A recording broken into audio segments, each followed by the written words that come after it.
Hey guys, tonight we begin with a subject both scandalous and scholarly: the intimate, confusing, and occasionally downright bizarre world of medieval sex. It was an era of chivalry and deeply suspicious herbal remedies, a time when foreplay often meant asking politely and hoping no one's watching.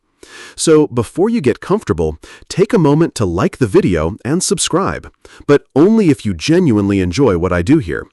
And let me know in the comments where you're tuning in from and what time it is for you. It's always fascinating to see who's joining us from around the world.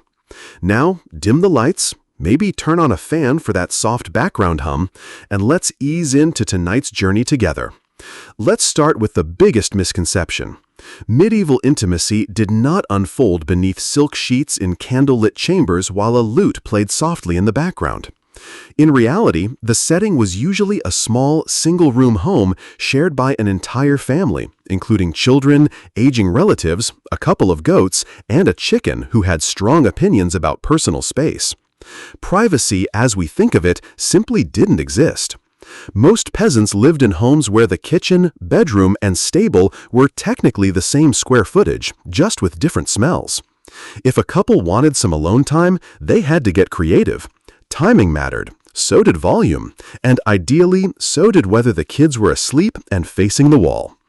Curtains were a luxury, beds were shared, and even among the upper classes, servants might be asleep at the foot of the bed or standing in the corner pretending not to notice anything. Many noble households kept records of bedroom arrangements for legal or religious reasons, which is exactly as awkward as it sounds. Traveling also didn't help. Inns often had shared beds. That's right, total strangers might sleep side by side for the night, which made things even more complicated. Want a little affection? You better check if there's already someone in the bed and whether or not they brought their boots. If you were married and both parties were still awake and reasonably clean, you could share a mattress of straw and hope for the best. If you weren't married, well, you had to be twice as quiet and 3 times as careful. Communities were small, walls were thin, and gossip traveled faster than plague rats. For those living in monasteries or convents, the rule was simple: no. No privacy, no distractions, and certainly no late-night whispers. But even there, human nature occasionally made things complicated, which explains why many abbeys had unusually high garden walls. In the medieval world, few things shaped private life more than the church, and it had a lot to say about what went on behind closed doors, or more accurately, behind shared curtains. According to church teachings, physical intimacy had one primary function: making more people. That was it. Not pleasure, not bonding, not stress relief, just reproduction. Everything else, distracting at best, sinful at worst. This wasn't just Sunday sermon material. Bishops, theologians, and confessors wrote detailed instructions on what was and wasn't acceptable in case anyone dared to improvise. Certain days of the week were off limits. So were major feast days, fasting days, holy days, and in some regions, entire liturgical seasons. Want to be close to your spouse during Lent? Think again. Advent? Also no. That left maybe Tuesdays in April.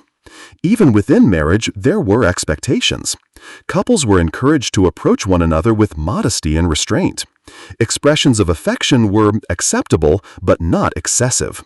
Displays of passion were, to put it mildly, frowned upon.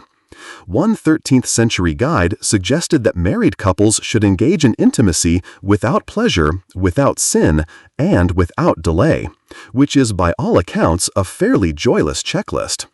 The preferred method was missionary, and not just for religious symbolism. It was deemed the most natural and therefore the least likely to offend God, the saints, or your local priest. Anything else was considered suspect. That includes things like enthusiasm. Confession also got involved. Priests often asked pointed questions during confession to determine whether couples had broken any moral or ecclesiastical guidelines. These weren't vague spiritual inquiries, they were very specific, sometimes uncomfortably so. Let's just say the average 14th century friar knew far more about his parishioners' bedrooms than their birthdays. Still, enforcement was uneven. Some regions were stricter than others. Some priests ignored these rules entirely, and many lay people, particularly peasants, simply smiled, nodded, and did what they were going to do anyway, quietly. If you think modern couples have trouble syncing their schedules, spare a thought for medieval folks. Planning a romantic evening in the Middle Ages required a calendar, a priest's blessing, and the luck of Saint Valentine himself, who, ironically, was never married. The Church had opinions, and by opinions, we mean strict prohibitions on when intimacy was allowed. Sundays? Absolutely not. That was the Lord's Day. Fridays? Still no day of penance. Wednesdays? Suspicious. Add in Lent, 40 days, Advent, another 40, various saints' feast days, holy days, fast days, and even certain moon phases. And you'll find the calendar was less of a schedule and more of a divine obstacle course. The idea was to keep the soul focused on heaven even when the body had other ideas. There were even lists, actual lists of forbidden days. Some confession manuals outlined nearly half the year as off-limits. And if you were feeling particularly affectionate during one of those forbidden days, well, enjoy your spiritual guilt and an extra trip to confession. One 13th century bishop scolded a married couple for their excessive affection, which translated to more than once a month. He recommended they direct their passion toward prayer. The couple was reportedly not thrilled. Naturally, the upper classes were more exposed to these restrictions. They had chaplains, confessors, and spiritual advisors breathing down their necks. Peasants, meanwhile, had a more flexible approach. Their lives revolved around livestock, weather, and not freezing to death, which left less time for worrying about whether Tuesday was the feast of Saint Nun. To make things worse, some believed that intimacy during the wrong time could result in sickly children, divine punishment, or, worst of all, a reputation. If your neighbors caught wind that you were celebrating a little too enthusiastically during Lent, it could lead to shame, gossip, or a strongly worded sermon delivered with maximum eye contact. Romance in medieval Europe was less about falling in love and more about falling into a legally binding agreement. If you were hoping for candlelit dinners, poetry, and whispered confessions, you'd be better off reading a troubadour ballad. Real-life courtship for most people involved livestock, land rights, and two families agreeing not to start a feud. Marriage was primarily a business deal. Daughters were exchanged to cement alliances, acquire property, or secure peace between neighbors who had previously disagreed over whose pig ate whose cabbage. A bride might come with a dowry of coin, linens, or a small patch of farmland. In return, the groom's family might promise not to be entirely insufferable. Courtship, when it happened, was supervised, sometimes literally. Young people rarely caught it alone. A maiden might be watched over by her mother, a stern aunt, or, if things got really serious, an entire village that was very invested in whether or not you held hands. Among the nobility, arranged matches were the norm.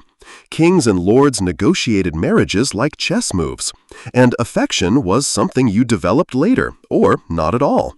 As one medieval proverb more or less stated, better a wealthy match with a grumpy face than a poor one with dimples. Romantic. Even among peasants, practical concerns ruled. A man's suitability was judged by his land, tools, or the size of his ox. And women? They were evaluated on their housekeeping skills, reputation, and general ability to not start drama at the market. This doesn't mean love didn't exist. It did. But it usually came after marriage, not before. If affection grew over time, that was considered a bonus, not a requirement. Think of it like medieval emotional DLC, not included in the base marriage package. Still, where there's a will, there's a workaround. Secret flirtations, playful songs, and moonlit walks to the village well became the unsanctioned side quests of medieval dating. Just be careful. Get caught kissing behind the barn, and you could face public penance. A fine or a very disappointed father with a pitchfork. Let's clear up one of the most persistent legends about medieval relationships: chastity belts. Yes, you've probably seen them in cartoons, historical dramas, or very unfortunate museum gift shops. Those iron contraptions allegedly locked around a woman's waist while her husband went off to war, leaving her physically and morally sealed. Except, not really. There's no solid historical evidence that chastity belts were ever widely used in the Middle Ages. In fact, most examples we have today come from the Renaissance or even the Victorian era, periods more obsessed with the idea of medieval repression than with what actually happened. Many of these belts were created as joke items, warnings, or museum curiosities, not functioning devices. Medieval manuscripts, which often record all sorts of uncomfortable details, are suspiciously silent about mass belt distribution. No tailor advertised them, no laws regulated them, no churches handed them out during awkward marriage ceremonies. It's almost as if, and stay with me here, they weren't actually a thing. Which makes sense, because the design is wildly impractical. Medieval hygiene was already questionable. Now imagine adding a rusty metal contraption with no user manual and a padlock that probably required a blacksmith. It would have caused more infections than it prevented indiscretions. So where did the myth come from? Likely from a combination of later moral panic and satire. Renaissance moralists and Victorian collectors loved the image of a repressed, over-controlled medieval woman.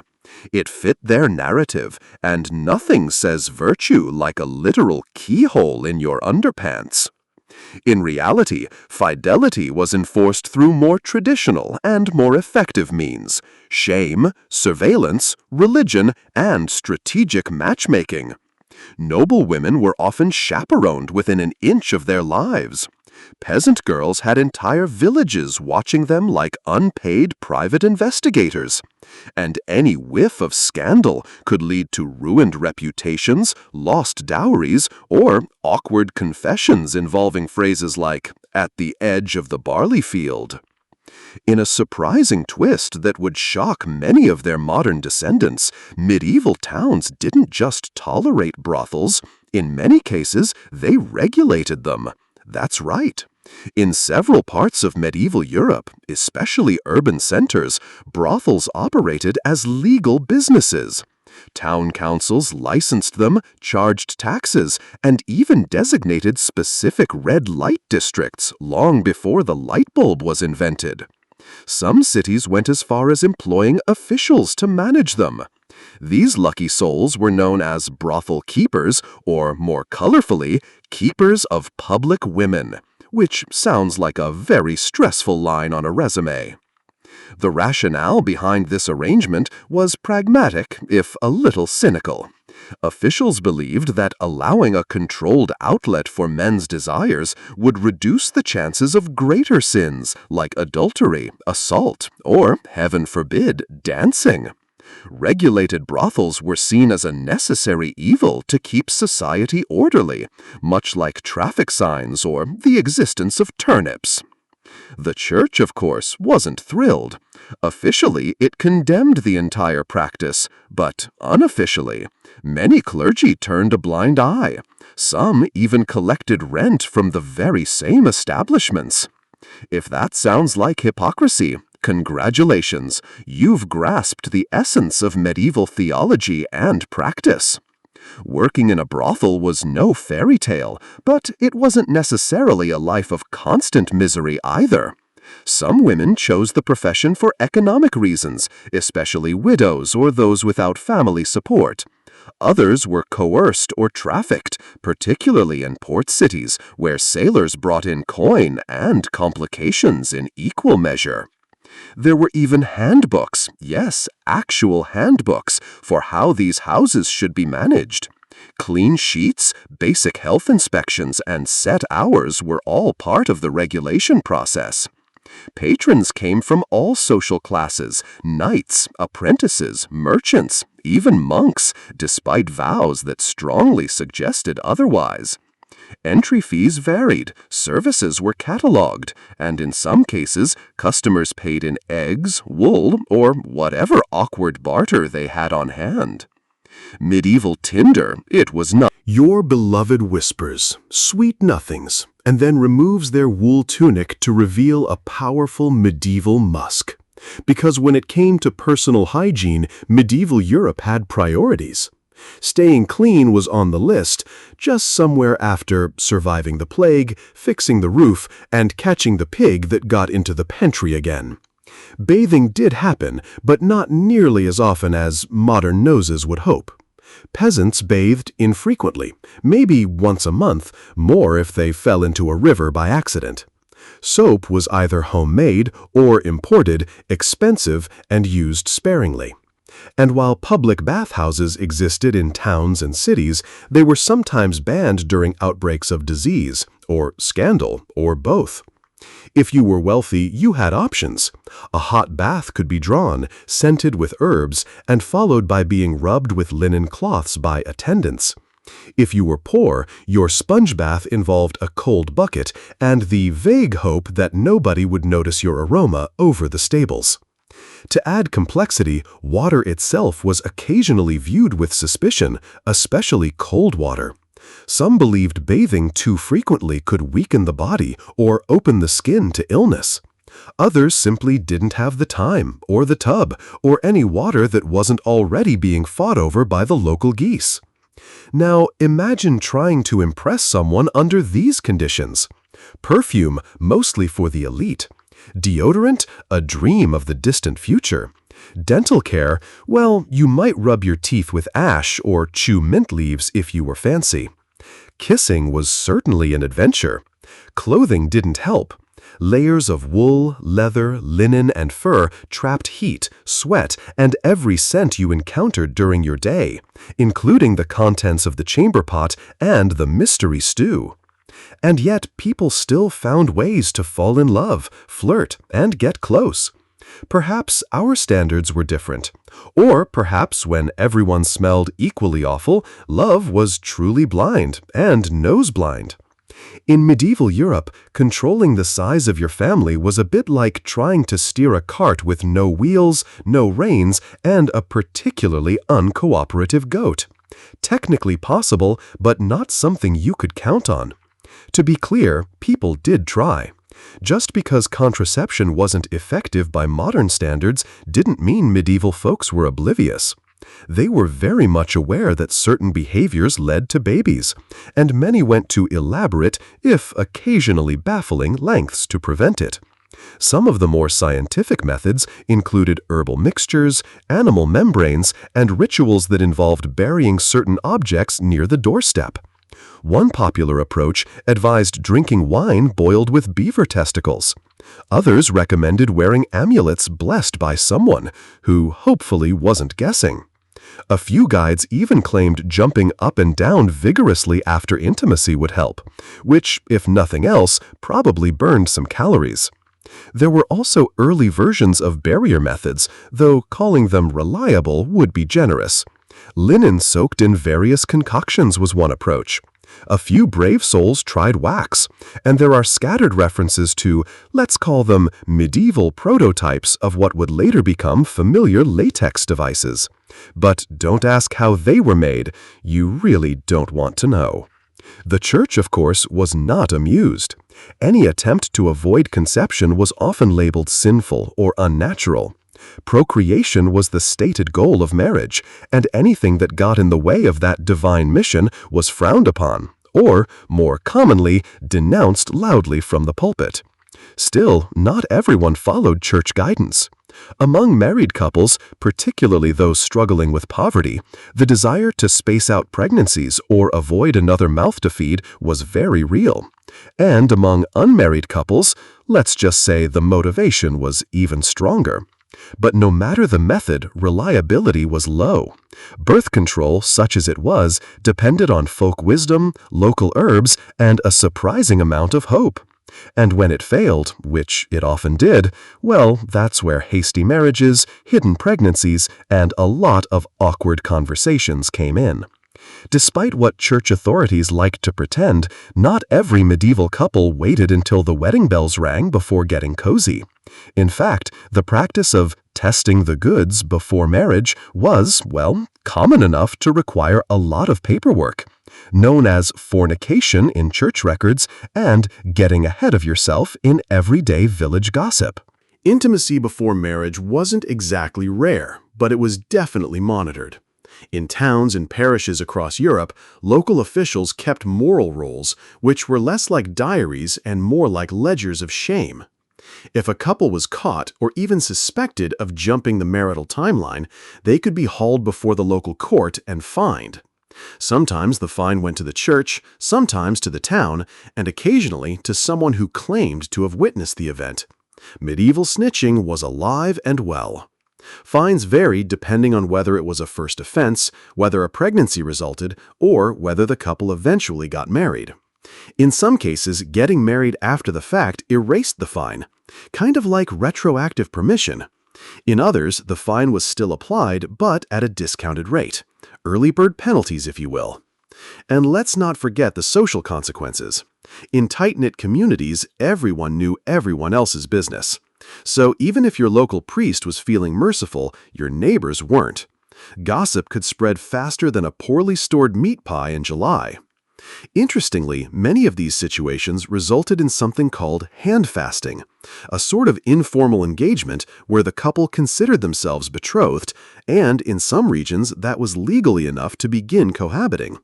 The church later tried to tighten that loophole, but in the meantime, a lot of medieval babies were technically early arrivals. Among peasants, this was all handled with a bit more practicality. If a couple was clearly serious and a pregnancy had occurred, marriage usually followed, sometimes hurried along with a gentle nudge or firm push from both families. Among nobles, however, consequences could be far worse, especially if inheritance or reputation was on the line. In the medieval world, virginity wasn't just a virtue, it was a contract clause, a political tool, and occasionally a community-wide obsession. Among the peasantry, expectations varied by region and circumstance. A young woman was generally expected to arrive at marriage untested, at least officially. But if she didn't, well, some eyebrows would rise, and a small fine or shotgun wedding might sort things out. For the upper classes, though, things got serious. Noble women's virginity was directly tied to inheritance, alliances, and family honor. A broken engagement might spark a feud. A pregnancy out of wedlock could derail generations of planning. So, how did they verify it? Well, badly. Sometimes it came down to vague testimony and character references.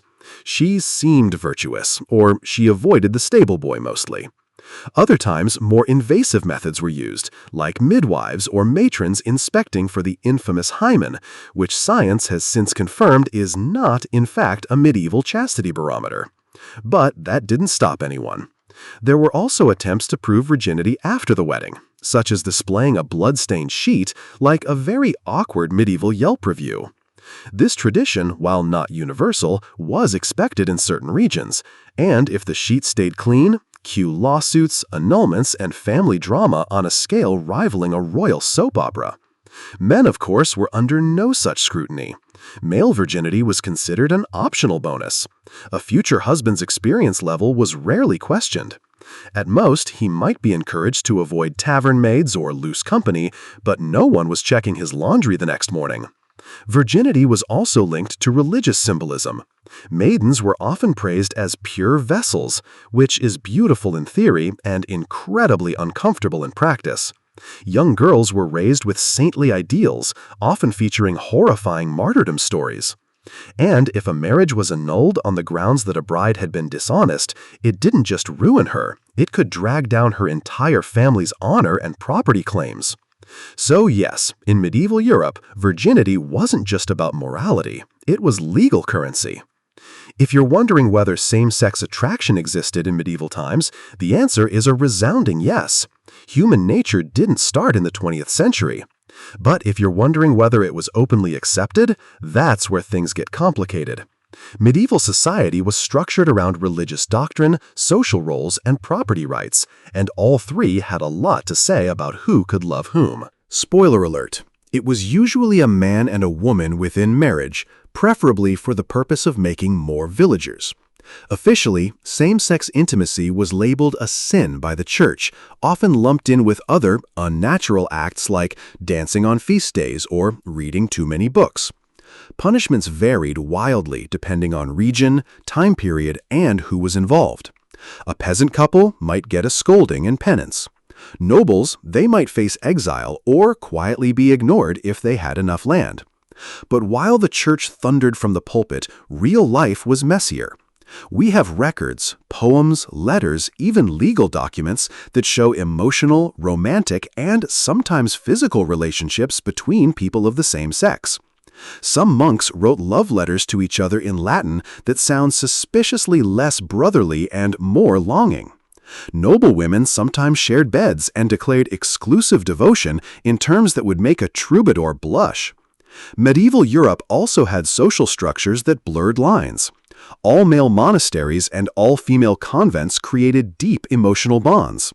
Knightly brotherhoods were full of vows and affectionate language. Some historians debate whether these were romantic, platonic, or something in between. But either way, there were feelings involved and possibly poetry. As for terminology, the modern concept of sexual identity didn't exist. You didn't come out, you just lived carefully, quietly, and often coded in allegory. There were no pride parades, but there were songs, saint stories, and suspiciously intense pilgrimages taken in pairs. Adultery in medieval Europe was a bit like handling a live chicken while juggling knives.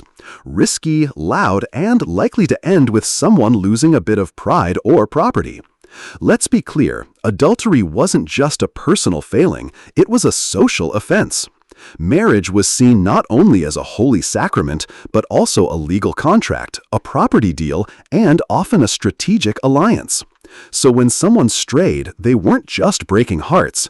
They were tampering with inheritances, dowies, and the always fragile local gossip equilibrium. For women, the stakes were significantly higher.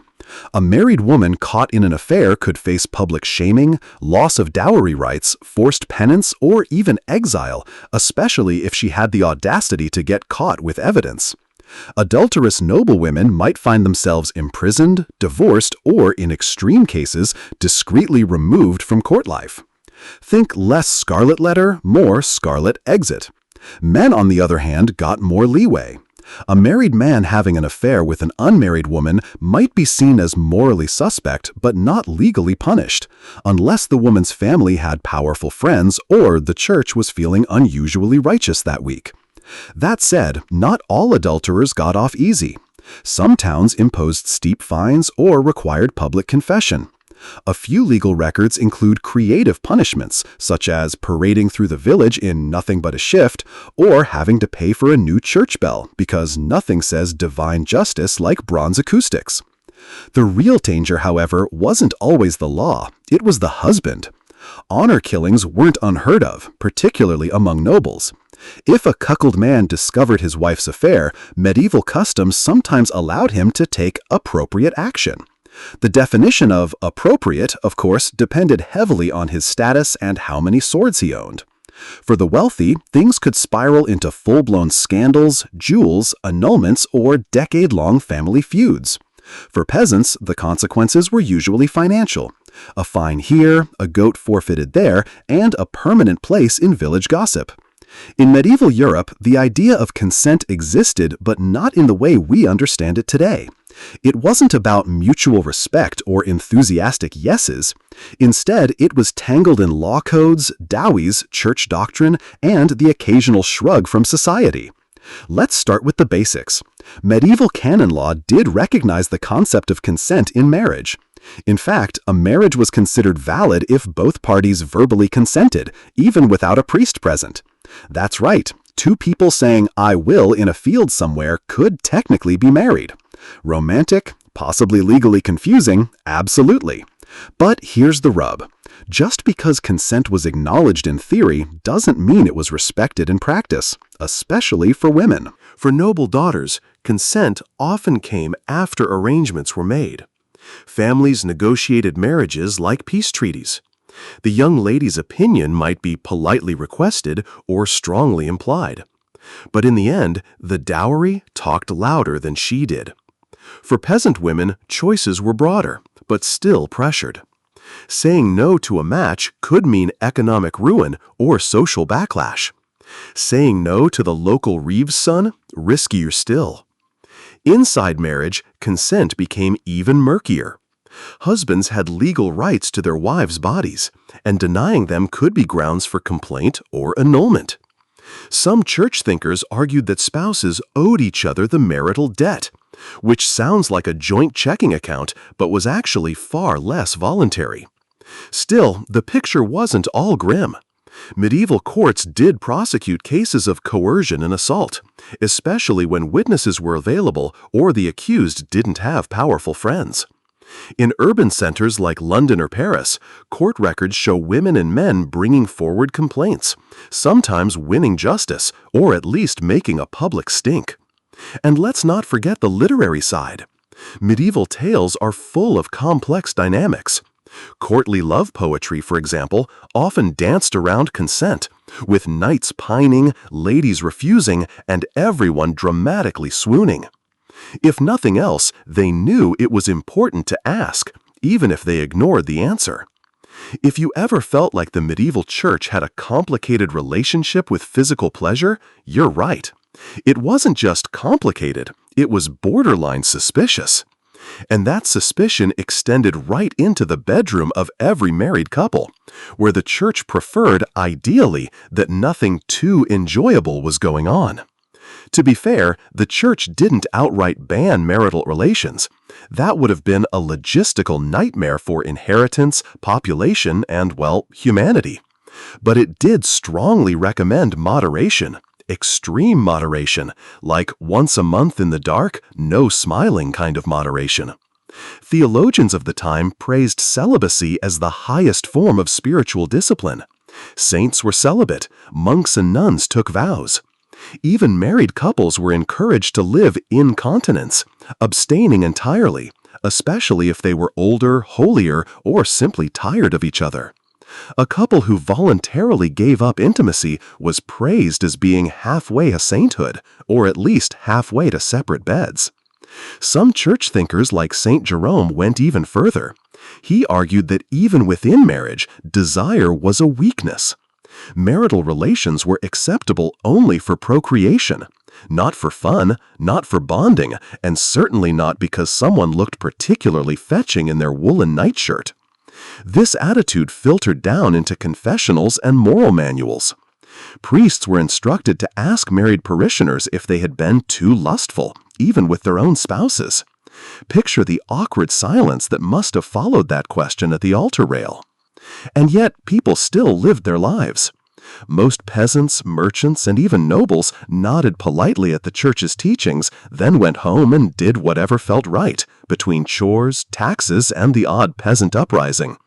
Let's be honest, after a long day threshing barley or settling land disputes, a little affection probably felt more comforting than shameful.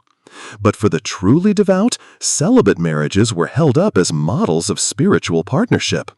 These were couples who lived together, prayed together, and considered carnal urges a thing of the past, or at least a thing better left to younger, less holy villagers. After everything we've covered, arranged marriages, fines for flirting, herbal birth control, suspicious bath habits, and church warnings against smiling too much, you might be wondering, did medieval people actually fall in love? The answer is yes. Awkwardly, passionately, and sometimes even happily.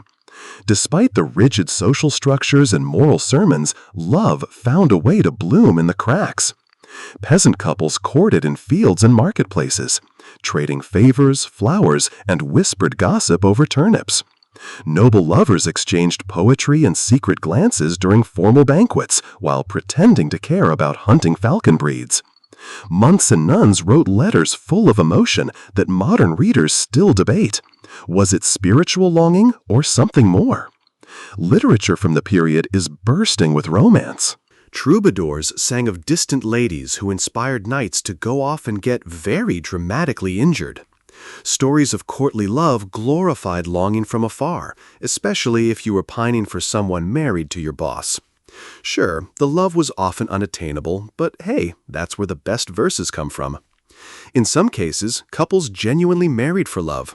Records survive of peasants who eloped or refused matches arranged by their parents. Even nobles occasionally rebelled, much to the horror of their family accountants. The church, interestingly enough, actually required verbal consent from both bride and groom, even if that consent was delivered through gritted teeth while holding a goose as dowry collateral. And once married, many couples built strong partnerships. They worked side by side, raised children, endured plagues, and navigated taxes, which is basically the medieval version of a romantic getaway. Letters between spouses, especially during times of separation, show real affection, real longing, real commitment. Even widows and widowers sometimes remarried for companionship rather than political gain, choosing someone they like to spend the remaining years with. Because even after everything, the rules, the risk, the ritual, people still wanted to feel loved, preferably before curfew, and hopefully not during Lent. It all began with a disaster. Zeno of Citium, a wealthy merchant from the island of Cyprus, had it all. Ships loaded with precious dyes, trade routes mapped across the Mediterranean, and the kind of fortune that made a man feel invincible. But fate, as ancient philosophers love to remind us, doesn't care how many ships you own. Somewhere near Athens, Zeno's fleet was caught in a violent storm. The sea didn't just swallow his cargo, it swallowed his identity. One moment he was a merchant, the next a man with nothing. When he finally reached the Athenian shore, he was broke, soaked, and ironically on the verge of something far more enduring than trade wealth. With nowhere to go and nothing left to lose, Zeno wandered into a small bookshop in the Athenian agora. It was here that he picked up a worn copy of Xenophon's Memorabilia, a text that preserved the wisdom of Socrates. Intrigued by the quiet power of the ideas within, Zeno asked the bookseller where he could find a man like Socrates. The bookseller simply pointed to a stooped, cranky philosopher named Crates walking by. And so Zeno began studying under Crates, the cynic, a man known for rejecting wealth and possessions with almost theatrical dedication. He once threw his money into the sea just to prove a point. At first, Zeno struggled with this extreme lifestyle. He wasn't ready to live in poverty for philosophy's sake. But Crates planted a seed in his mind, one that grew into a new way of thinking. Zeno didn't stay a student forever. Over time, he pieced together his own worldview, borrowing Socratic ethics, cynic discipline, and the logical rigor of earlier thinkers like Heraclitus. Eventually, he began teaching in the painted colonnade of Athens, the Stoa Pukiae, a public porch decorated with murals. That's where Stoicism got its name. Not from an ivory tower or secret academy, but from a painted porch open to all. It's a fitting origin, a philosophy born not from luxury, but from ruin, not in a palace, but in a moment of humility. Stoicism, from its first breath, was designed to help people navigate the wreckage, not avoid it. And Zeno was its first survivor. After the shipwreck and the scrolls, after the quiet conversations with cynics and the long walks under the Athenian sun, Zeno didn't just start teaching, he started redefining what it meant to live well. At the heart of his philosophy was one powerful idea, logos. To the Stoics, logos wasn't just reason. It was the divine, rational structure of the universe, the cosmic blueprint. Everything they believed happened for a reason, whether or not humans could understand it. The world, messy as it seemed, was ordered. And if you could align your thinking with that cosmic order, you could live with peace, clarity, and moral strength. Zeno and his early followers taught that virtue, arete in Greek, was the only true good. Not fame, not wealth, not even physical health. Those were indifferences, things that might be nice to have, but didn't define your moral worth. What mattered was how you handled them. And that's where the Stoic mindset takes shape.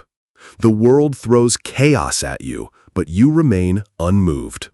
Not emotionless, but anchored. You can't control external events. You can't control what people say or do. But you can always control your thoughts, your actions, and your responses. It was radical, Most people back then, and let's be honest, most people today, chase comfort, admiration, money, or control. But Stoicism offered a quieter path. Live in harmony with nature, accept fate without resentment, and strive only to be good, not to feel good. Their favorite analogy? Life is like being a dog tied to a cart. You can either run with it or be dragged behind. Either way, the cart's going forward. Your choice is how you move with it. Zeno wasn't alone for long. His students began gathering in the Stoa, discussing how to master themselves rather than the world. Over time, this porch talk turned into one of the most quietly resilient philosophies in history, and one that would outlast empires. But philosophy doesn't live in theory, it lives in practice. And in the next generation, a new Stoic would take the reins. One who fought battles not with logic alone, but with discipline and steel. His name? Cleanthes, a former boxer who brought muscle to the mind. Cleanthes wasn't your typical philosopher. Before he ever scribbled a single scroll or stood beneath the painted porch, he was a boxer. Not metaphorically, a literal pugilist earning his bread through sheer physical strength and relentless endurance. But when he discovered Zeno's teachings, he found a different kind of strength. The kind that didn't bruise, but braced the soul. He worked by night, carrying water for a gardener, and studied philosophy by day. His hands were calloused, his muscles worn, but his mind unshakable. Cleanthes embodied the Stoic belief that virtue comes not from privilege, but from perseverance. He didn't speak of theories he hadn't tested. If Zeno taught that one should accept hardship with grace, Cleanthes lived it every sunrise. His most famous work, the Hymn to Zeus, is a poetic tribute to Logos, the divine rationality that governs all things. But don't let the title fool you. This wasn't religious flattery. It was a calm declaration of cosmic order. Everything, Cleanthes wrote, is woven into a grand plan, even the painful parts. His Stoicism was like a glacier, silent, immense, and impossible to move. He also introduced a more emotional texture to Stoicism. While Zeno emphasized logic and detachment, Cleanthes suggested that proper emotions, like awe at nature or love for wisdom, could have a place if they aligned with reason. He wasn't arguing for indulgence, just for balance. After all, what good is a philosophy that turns you into a robot? Cleanthes wasn't flashy, and he didn't gather crowds with clever wordplay. In fact, some mocked him for being slow of speech. But what he lacked in eloquence, he made up for in steadiness. And in Stoicism, steadiness was everything. He eventually succeeded Zeno as head of the Stoic school, not because he was charismatic, but because he lived the philosophy more fully than anyone else. His life was a kind of walking proof, a quiet testament that one could endure hardship without bitterness, question fate without rage, and remain grounded without giving up on greatness. Through Cleanthes, Stoicism gained muscle, not the kind that wins applause, but the kind that holds your spine straight when the world goes sideways. And then came a man who sharpened Stoicism like a blade.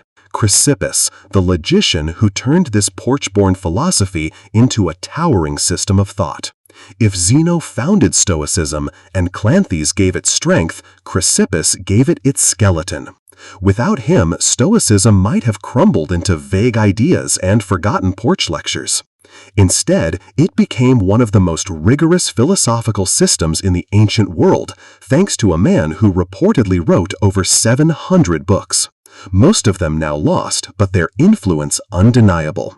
Chrysippus was relentless. He didn't just inherit the school from Cleanthes, he rebuilt it. Where Zeno had been reserved and Cleanthes poetic, Chrysippus was surgical. His specialty, logic. In a time when most philosophers leaned on rhetoric or emotional appeal, Chrysippus built a system of reasoning that could rival Aristotle's. He was obsessed with clarity. He believed that if Stoicism was to survive, it couldn't rely on charisma or tradition. It had to make sense. Ironclad, no loopholes, no fluff. He refined the Stoic distinction between what is in our control and what is not. He expanded their ethics, metaphysics, and physics into something coherent and unapologetically difficult. Chrysippus argued that virtue alone was sufficient for happiness, not virtue plus comfort or virtue plus friends.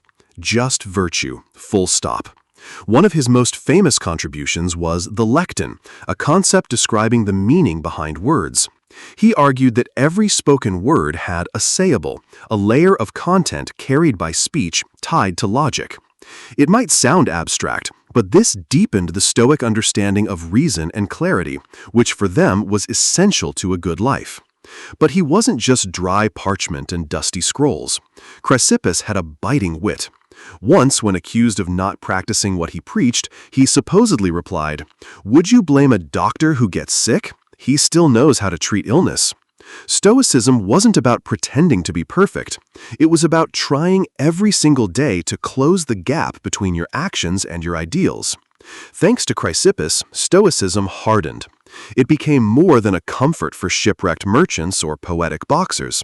It became a discipline, something you studied, practiced, and used to cut through confusion and chaos.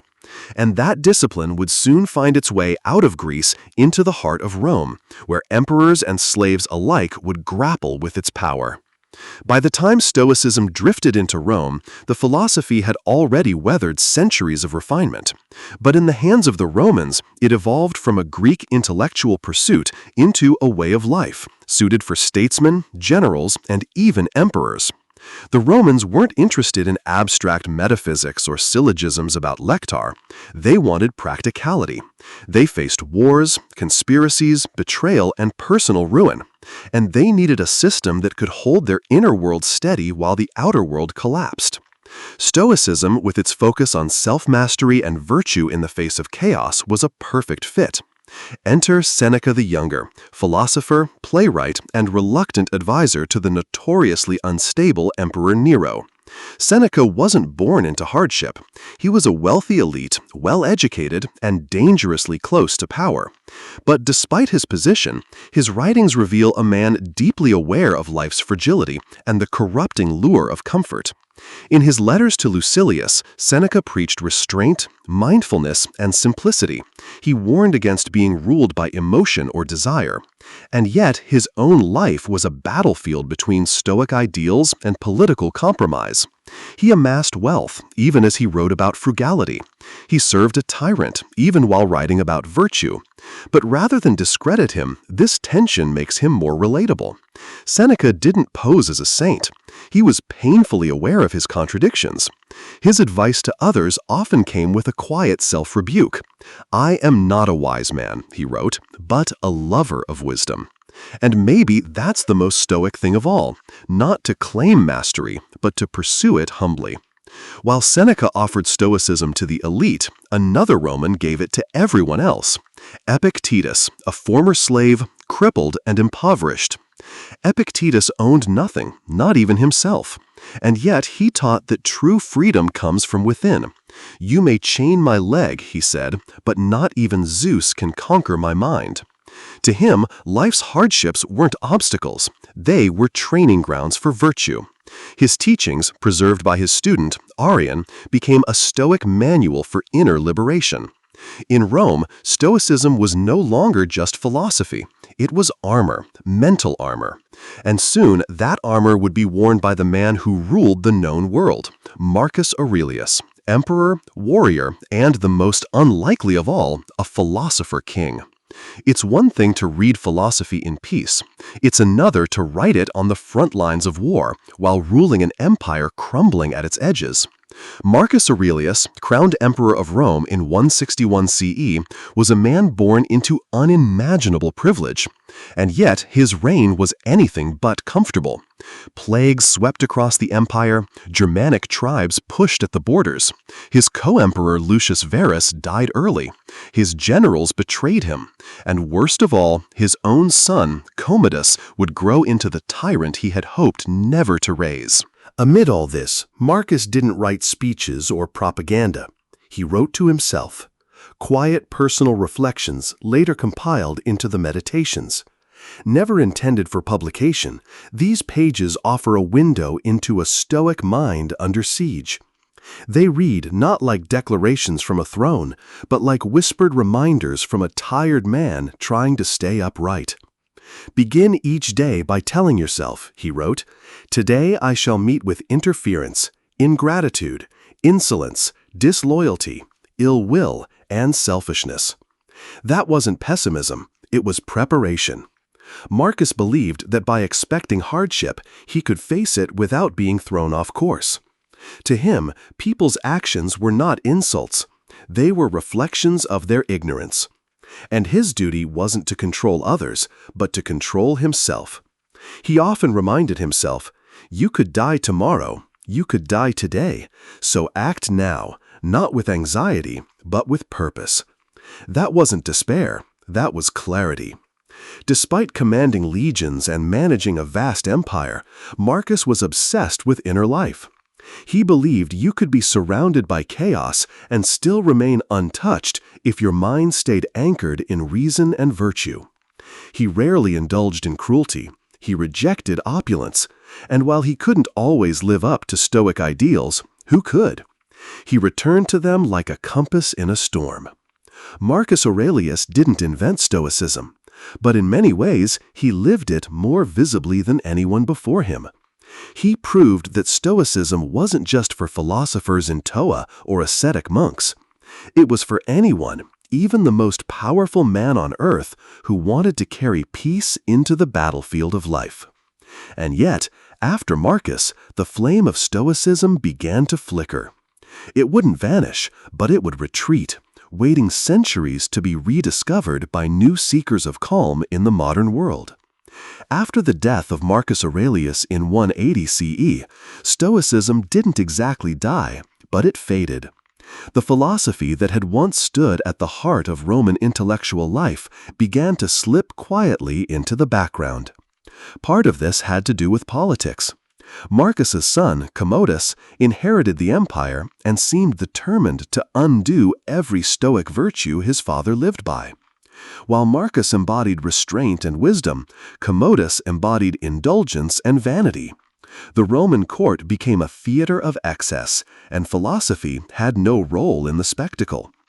Meanwhile, a new force was rising: Christianity.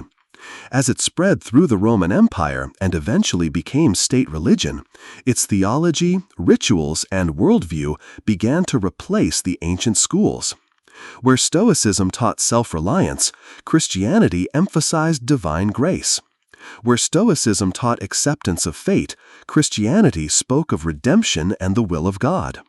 Though these ideas weren't always in conflict, Christian thinkers often saw Stoicism as a noble but ultimately pagan system, admirable yet incomplete. And yet, Stoicism didn't vanish. It simply migrated, its core ideas seeping into early Christian thought. Many church fathers admired the Stoics. Thinkers like Augustine, though critical of Stoic pride, respected their moral seriousness. And monastic traditions, especially among Christian ascetics, borrowed heavily from Stoic discipline. Silence, simplicity, denial of luxury, and the examination of conscience. All of these would have felt right at home in the writings of Epictetus or Seneca. Throughout the medieval period, Stoicism became a sort of background philosophy, respected by scholars, cited by monks, but rarely practiced in full. It was no longer a public movement or a street-side school. It was a whisper in the margins, kept alive by scribes, theologians, and the occasional curious mind. But survival is sometimes stronger than success. Stoicism's quiet endurance meant that when the intellectual winds shifted centuries later during the Renaissance and the Enlightenment, its ideas would be ready to return. For all its decline, Stoicism had left seeds buried in the soil of Western thought.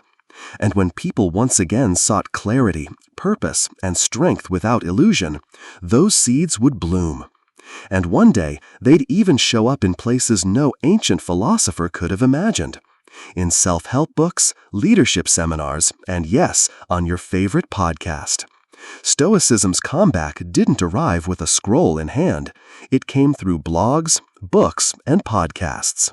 After centuries of quiet influence, The ancient philosophy found itself suddenly reborn in the digital age, repackaged for a world buzzing with distractions, anxieties, and the pressure to constantly optimize everything.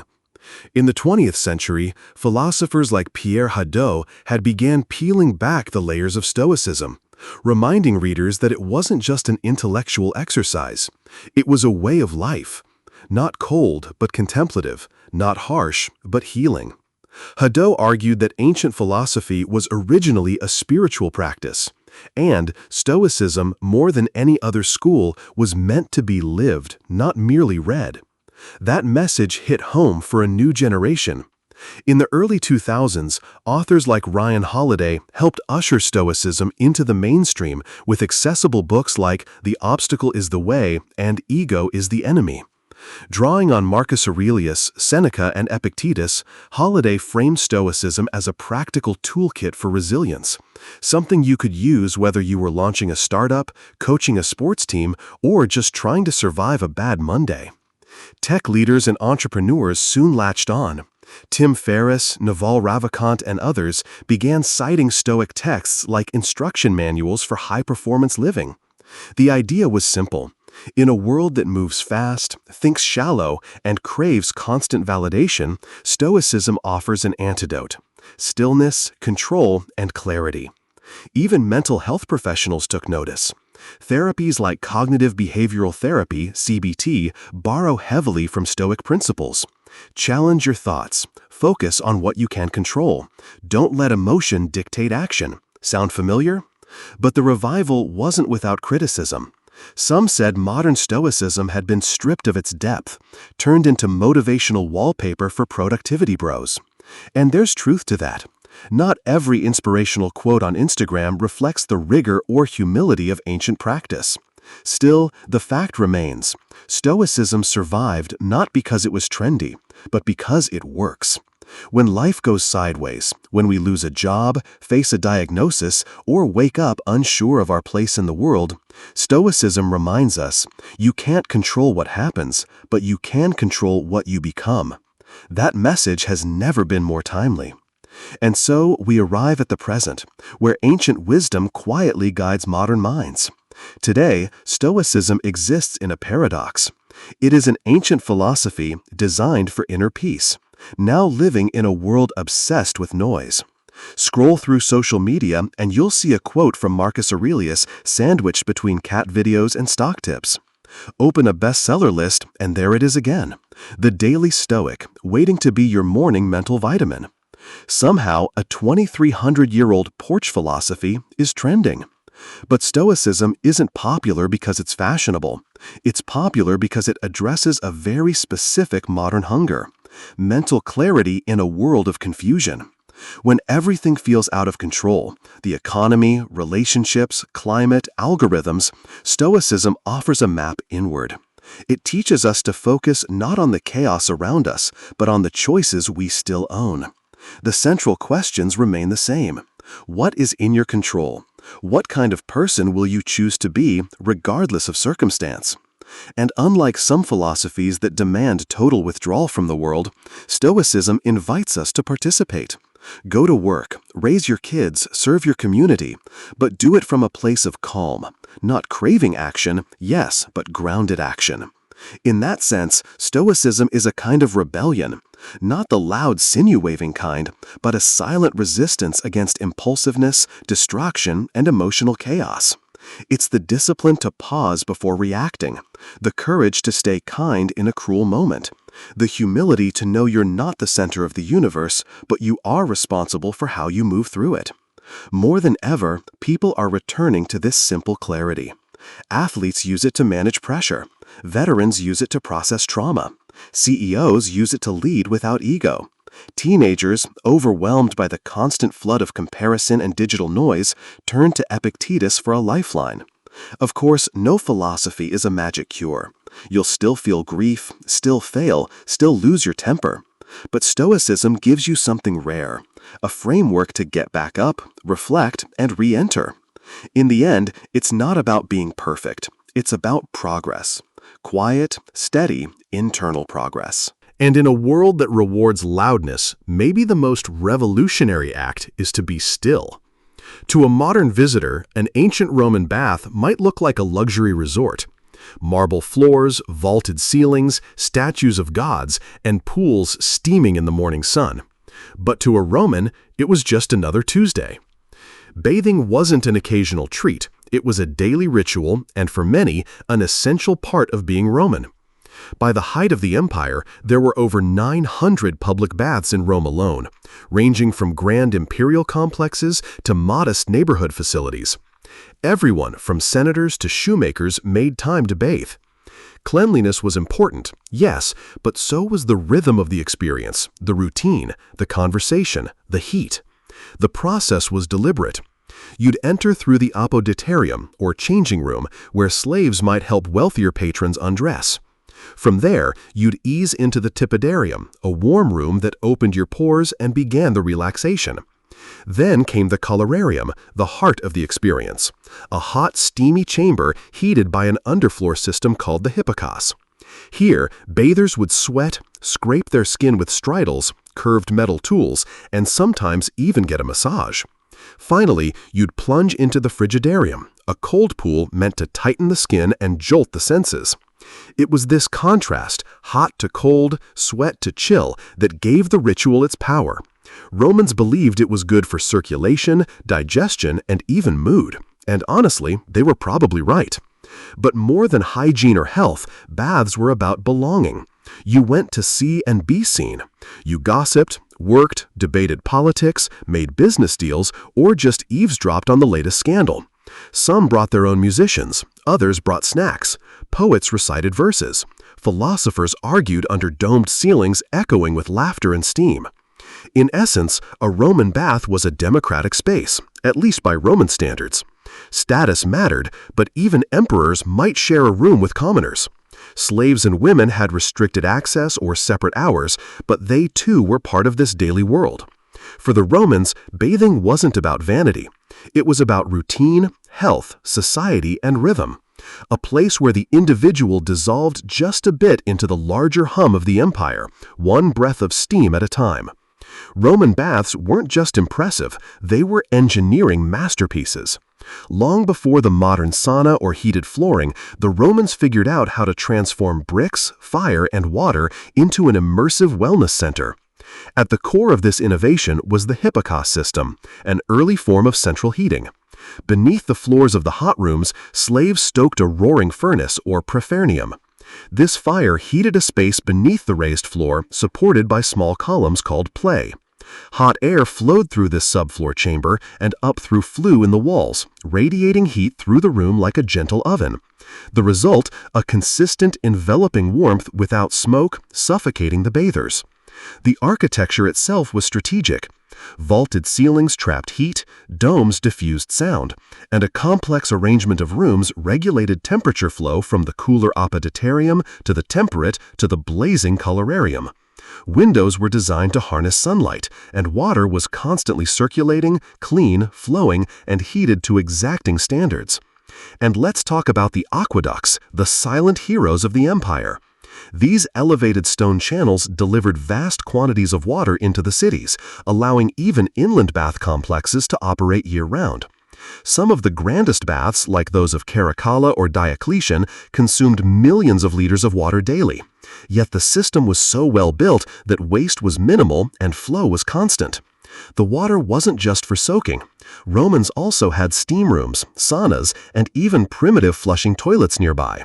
Sewage was carried away through underground drainage systems, again, all gravity-powered. The baths weren't isolated marvels. They were integrated into the broader infrastructure of Roman urban life. Maintenance was constant.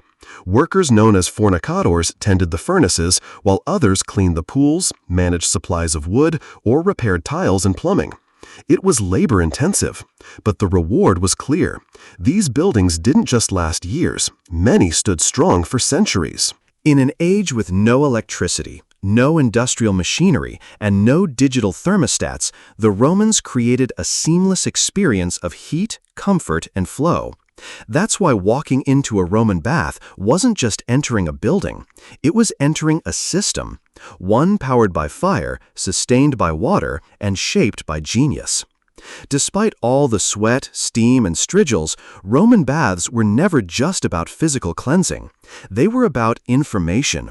In a society without smartphones, email, or newspapers, the baths functioned as a kind of open-air broadcast center. Gossip didn't trickle here, it flowed. Senators, merchants, soldiers, and poets all mingled freely with toggers off and voices raised. Conversations carried across the tepidarium like wildfire. Who was sleeping with whom? What was the emperor plotting? Which general just lost a battle in the east? Who bribed which magistrate to get out of paying taxes? If you wanted to know what was happening in Rome or what might happen soon, the bathhouse was the place to listen. This wasn't accidental. The Roman elite knew the baths were public arenas, and they used them strategically. Politics didn't stop at the Senate steps. They soaked right into the marble floors of the caldarium. A clever patrician might accidentally bump into a rival in the hot room and float a proposal under the haze of steam. Or perhaps a patron would meet a client to reaffirm loyalties, offer advice, or drop a veiled threat, all while lounging in the pool. Even emperors played the game. It's said that Hadrian and later Antoninus Pius made a point of visiting the public baths as an act of image control, appearing accessible, wise, and invested in the lives of ordinary citizens. Of course, they had private bath wings too, but showing up in the public zone was a statement. I'm still one of you, sort of. It wasn't just politics that steamed up the tiles. Businessmen negotiated deals. Poets recited lines. Philosophers debated ethics. The acoustics of the domed rooms often helped amplify voices, a useful trick for anyone who wanted their cleverness overheard. In a strange way, the bathhouse was Rome's version of Twitter, Wall Street, and the Senate floor, all at once.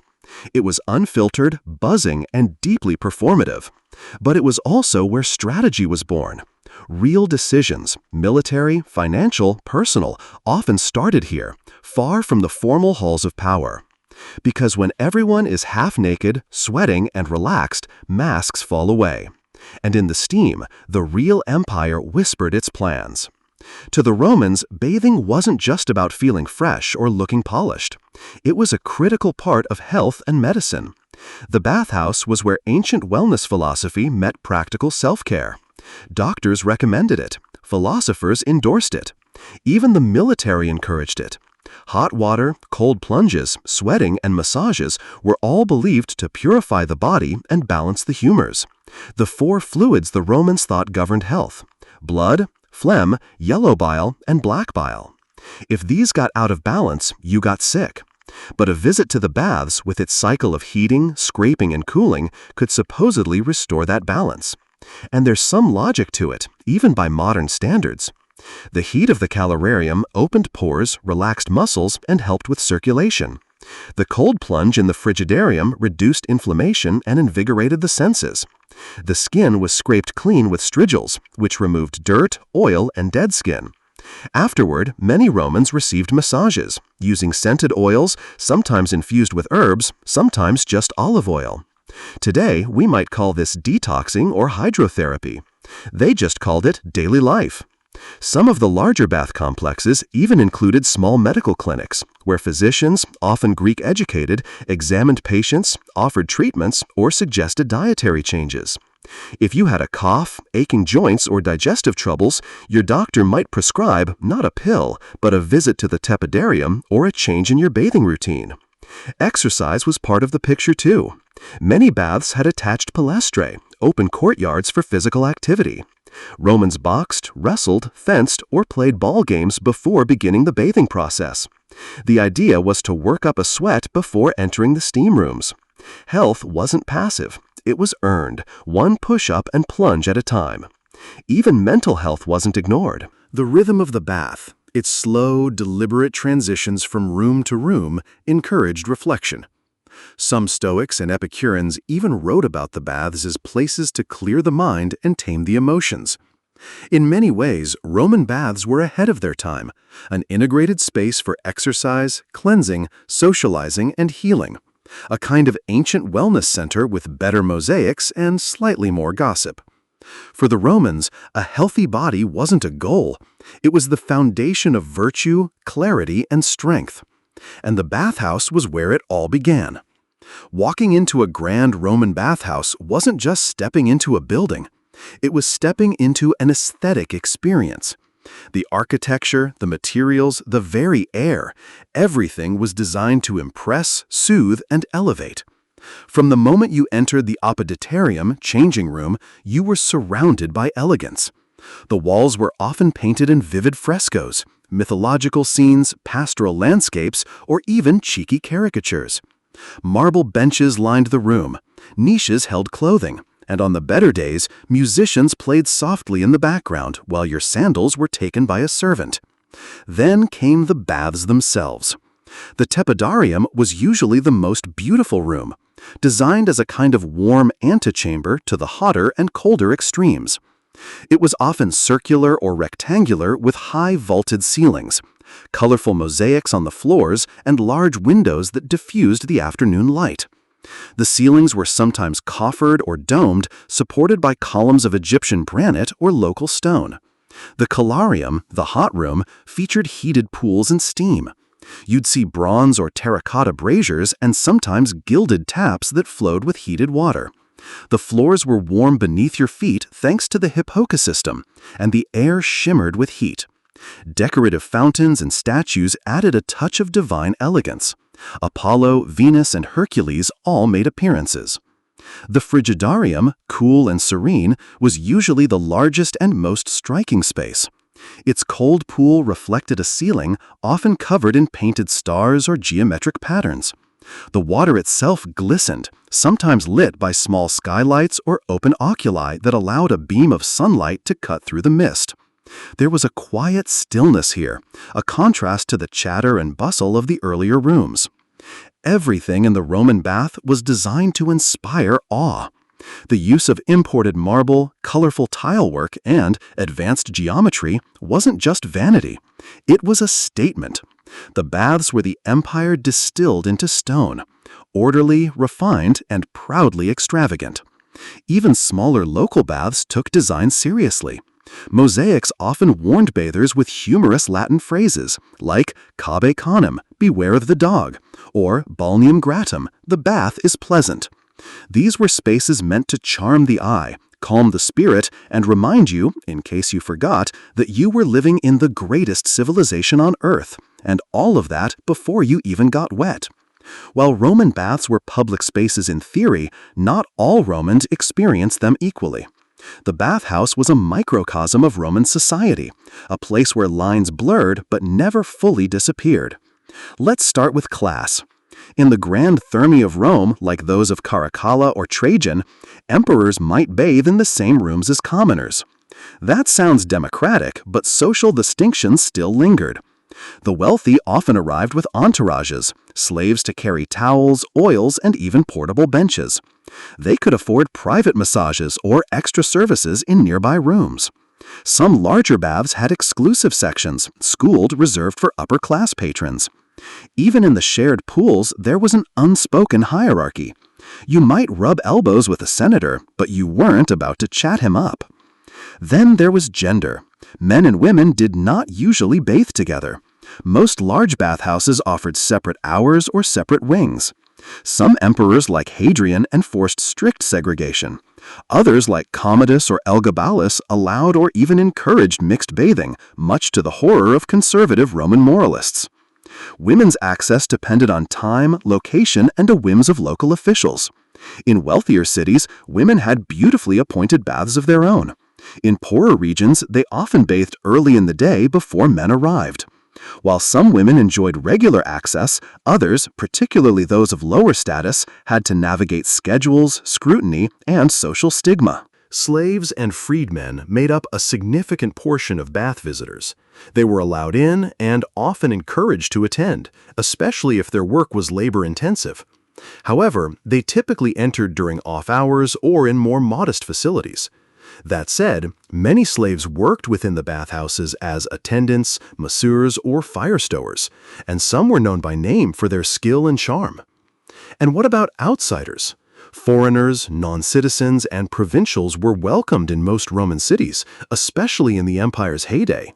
In fact, the spread of Roman baths across conquered territories was one of the empire's tools of cultural "welcome to Rome, now take your clothes off." So yes, the Roman baths were a shared space. But just like in the forums or the Senate, your experience depended heavily on who you were. Still, for a brief moment in the mist, the hot stone, and the splash of cold water, those lines could blur, and that was part of the magic. Though bathing was the central activity, Roman bathhouses were far more than places to get clean. They were entertainment hubs, part gym, part theater, part lounge, where you could easily spend an entire afternoon, and many did. In fact, larger bath complexes resembled ancient leisure centers. After a workout in the palestra, a courtyard used for wrestling, boxing, or ball games, you might take a stroll to the library, located just off the main hallway. Yes, many baths had libraries. Romans could relax with scrolls by Cicero or Virgil, blending physical rejuvenation with intellectual stimulation. A healthy body and a healthy mind, both were on the menu. Music filled the air too. It wasn't uncommon to hear live performances from flutists, harpists, or singers echoing through the domed chambers. Bathers might be serenaded while reclining near a fountain or getting an oil rub down. In fact, some bathhouses employed professional entertainers to keep the mood light and luxurious, from acrobats to comedians. There were also food stalls and snack counters, often located in or near the appetitorium, known as poppy. These small eateries served wine, bread, olives, cheese, and dried fruits. For wealthier patrons, personal slaves could bring more elaborate dishes and the occasional exotic treat from nearby villas. So yes, you could technically eat grapes in the steam room like a decadent emperor, though etiquette varied. Gambling was common too. Dice games, betting on athletic matches, or just casual wagers among friends added an air of mischief to the setting. These activities weren't always legal, but they were tolerated in bath culture. After all, people came here to let loose. The bathhouse also had spaces for intimate encounters. Some rooms functioned as private lounges or even brothels, depending on the time and location. Morally ambiguous? Definitely. But Roman society had a much different view of public space, privacy, and sensuality than we do today. And the steamy, dimly lit atmosphere of the Caledarium only added to the allure. One of Rome's most remarkable achievements wasn't just building an empire, it was standardizing the Roman experience across thousands of miles, and that included baths. From the misty highlands of Britannia to the deserts of North Africa, and from the forests of Gaul to the sands of Syria, the Roman bath became a unifying symbol of Roman identity. Wherever the legions marched and the engineers followed, they built roads, forts, and bathhouses. These provincial baths weren't just carbon copies. They reflected local resources and customs while still following the essential Roman layout: a poditarium, tepidarium, caledarium, frigidarium. In cold climates like Britain or Germania, the hot rooms were especially important. In warmer places like North Africa or the Levant, some bathhouses expanded the shaded colonnades and cooled pools, offering relief from the blistering sun. Cities like Timgad in Algeria, Yash in Jordan, and Bath in England all featured impressive thermae, often with mosaics, sculptures, and inscriptions celebrating imperial generosity. These weren't just public works, they were propaganda in stone. Every polished marble slab and steaming pool reminded locals, this is Rome, and Rome takes care of its people. But baths also played a critical role in cultural integration. For newly conquered peoples, the bathhouse served as a soft introduction to Roman customs. You might still speak your own language at home, but once you stripped off your clothes and stepped into the steam, you were participating in a Roman ritual, one that transcended ethnicity, origin, or local tribe. It also became a mark of urbanization. A city wasn't truly Roman until it had proper baths. They often came bundled with forums, amphitheaters, and temples, creating civic centers that mirrored those of the capital. Bathing, then, wasn't just about hygiene. It was about civilization. Of course, local twists remained. In Syria, baths sometimes incorporated Eastern architectural styles and mixed gender spaces. In Britain, Celtic traditions subtly influenced the bathing sequence. And in Egypt, older Hellenistic models blended with Roman designs to create hybrid complexes with lush courtyards and incense filers. No matter the local flavor, the Roman bath became a universal experience, one that made an empire feel cohesive, a place where, even at the farthest frontier, you could close your eyes in the Calarium and, for a moment, feel like you were in the heart of Rome. Like so much of Roman civilization, the glory of the baths didn't last forever. As the empire weakened in the 4th and 5th century CE, so too did the great bathhouses. What had once been daily rituals for millions slowly slipped into disrepair, abandonment, and eventually ruin. Several factors contributed to this decline. First, the empire's economy crumbled under the weight of inflation, military overreach, and political instability. Funding the maintenance of vast bath complexes, which required teams of workers, constant fuel for the hippocon, and clean water from aqueducts, became unsustainable. Then came the breakdown of infrastructure. Aqueducts fell into neglect or were deliberately destroyed during invasions. Without running water, the baths lost their core purpose. The once bubbling calariums went dry and the marble halls echoed with silence. Religion also played a part.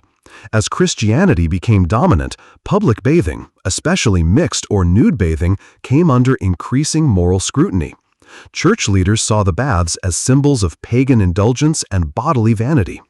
While some Christian emperors tried to preserve the public health function of the baths, others shut them down or repurposed them into churches, monasteries, or administrative buildings.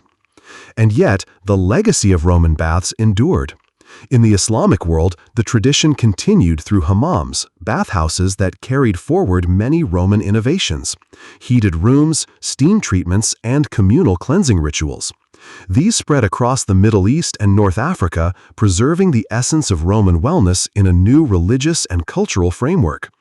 In Europe, spas and mineral baths became popular during the Renaissance and later Enlightenment, especially in places like Bath, England, and Bonn-Baden, Germany. These revived bathing as a therapeutic and social activity, echoing the Roman model even as the empire itself was long gone. Today, the ruins of Roman baths still captivate. The baths of Caracalla, the Stabian baths in Pompeii, and countless smaller sites across Europe and the Mediterranean remind us that Rome didn't just conquer through the sword. It conquered through comfort, engineering, and shared ritual. Roman baths may have crumbled, but their spirit lives on in our gyms, our spas, our hot showers, and our quiet moments of self-care. In a way, every time we draw a hot bath or sit in a sauna, we're channeling a bit of the empire. Steam rising, tension fading, time slowing, just as it did 2,000 years ago. In ancient Egypt, medicine